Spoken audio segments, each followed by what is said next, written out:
អង្គុយរំលឹកគ្រាស្នេហាបងនឹងជីវ៉ាធ្លាប់តែនៅចិនគ្នាតែពេលនេះបាត់បង់រូបពុំងារតើយើងអាចក្បែរគ្នាម្ដងទៀតបានទេ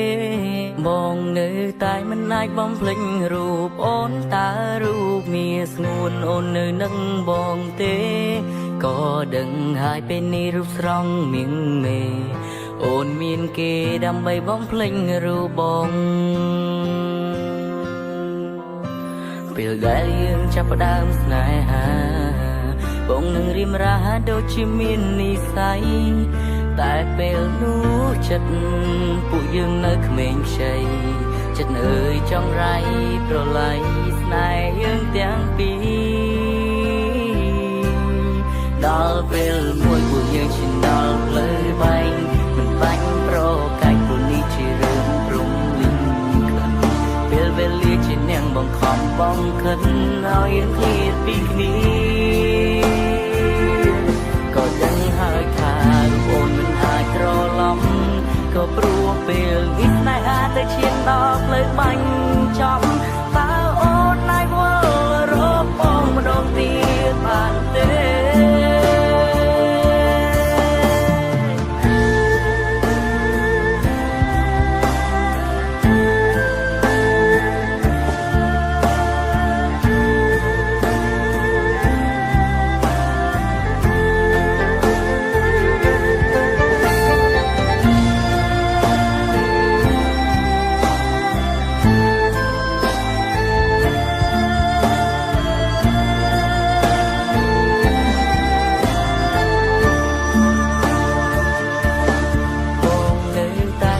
បំភ្លេចរូបអូនតើរូបមានស្ងួនអូននៅនឹងបងទេក៏ដឹងហើយពេលនេះរូបស្រស់មៀងមេអូនមានគេដើម្បីបំភ្លេចរូបបងពេលដែលយើងចាប់ផ្ដើមស្នេហាបងនឹងរៀមរាដូចជាមាននិស្ស័យតែពេលនោះចិត្តពួកយើងនៅក្មេងខ្ចីចិត្តអើយចង់រៃ